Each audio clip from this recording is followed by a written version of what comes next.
E aí, como vão as coisas? Bem-vindo de volta à terceira aula do livro High Output Management, de Andrew Groove. Na aula passada, aprendemos o conceito de alavancagem gerencial e seu poder de gerar resultados numa empresa, usando os líderes como ponto focal. Na aula de hoje, vamos entender o poder dos times e como lidar com os dilemas do crescimento. Na primeira aula, montamos nossa fábrica de café da manhã. No começo, a empresa era minúscula e você fazia de tudo, mas à medida que foi aplicando os princípios de linha de produção, o negócio começou a crescer. Algum tempo depois, seu estabelecimento se transformou em uma franquia com filiais em outras cidades, dando a oportunidade de empreendedores pagarem por uma unidade da sua marca. Isso é ótimo, mas trouxe alguns desafios. Vamos começar listando as desvantagens. A primeira é que sua rede de fábricas de café da manhã exige habilidades muito diferentes de quando era apenas um estabelecimento. Agora você precisa se preocupar com o marketing, vendas, estoque, RH, distribuição dos ingredientes, financeiro, entre outros, pensando em todas as unidades ao invés de uma. É um problemão interno, já que sua real habilidade e prazer está em cozinhar. Isso nos leva ao segundo problema, dessa vez externo. Ao ter que se concentrar em tantas questões gerenciais, você e sua marca correm o risco de perderem a essência do negócio. Fazer deliciosos cafés da manhã é uma grande ameaça, pois de nada adianta ter uma gestão impecável se o atendimento ao cliente e a qualidade da sua comida caírem. E isso geralmente acontece quando nos concentramos em muitas coisas ao mesmo tempo. No entanto, existem algumas vantagens em abrir novas unidades. Internamente, você ganha um imenso poder de compra. Com mais lojas abertas, consegue melhores preços pelos ovos, pães e café, já que agora está comprando em grandes quantidades. Isso te permite manter a qualidade enquanto aumenta a margem de lucro. Outra clara vantagem, mais relacionada ao mercado, por isso é externa, é o fato de não haver nenhum negócio parecido no setor. Sem concorrentes diretos, fica muito mais fácil se estabelecer.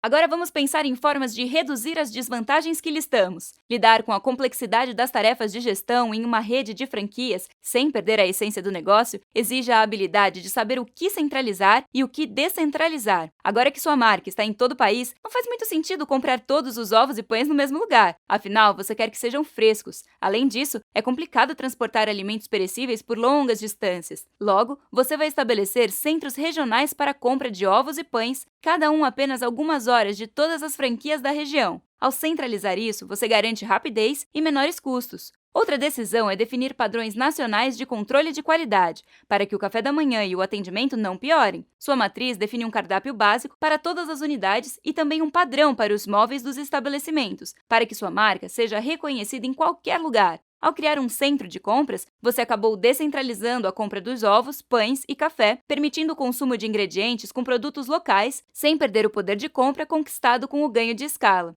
Também permite a criação de pratos diferentes por cidade, respeitando as tradições e cardápios regionais, desde que seja mantido o menu básico. Mais um exemplo de descentralização. Percebeu? Os movimentos de centralização e descentralização são estratégias para lidar com as complexidades geradas pela expansão, sem abrir mão dos custos e da qualidade.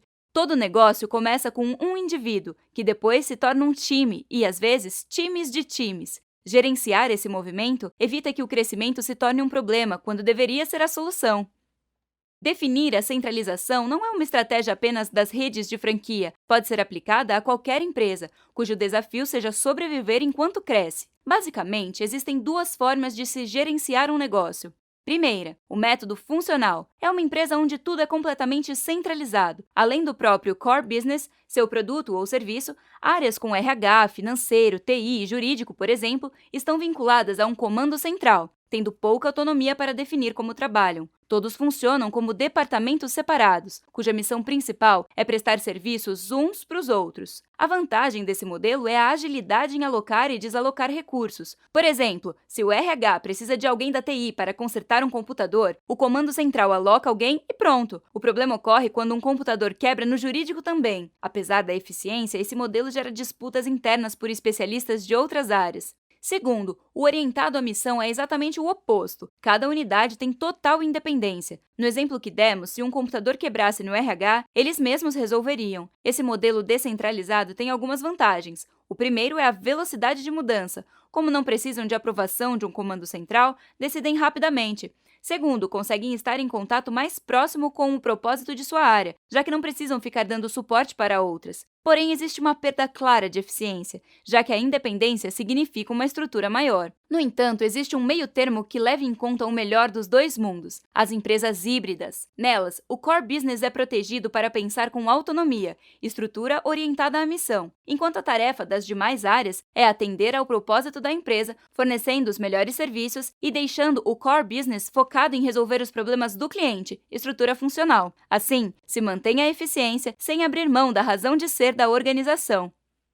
A ideia da organização híbrida é antiga e pode ser vista em vários lugares, como no Exército, por exemplo. Num quartel, os militares têm médicos, alimentação, munição e pagamentos organizados por áreas, para que possam se concentrar no que são bons, lutar na guerra. Essas unidades funcionais servem como fornecedores internos, dando autonomia, velocidade de ação e foco na missão, enquanto garantem a eficiência. Imagina se os soldados tivessem que, após uma batalha, cuidar dos doentes, preparar a própria comida e separar as munições enquanto gerenciam o financeiro? Com certeza não teriam cabeça nem energia para lutarem na guerra, e todos sairiam perdendo. O papel dos fornecedores internos é livrar o core business do peso de pensar em qualquer coisa que não seja sua missão. Por isso, a centralização das unidades funcionais é tão importante em empresas que esperam crescer.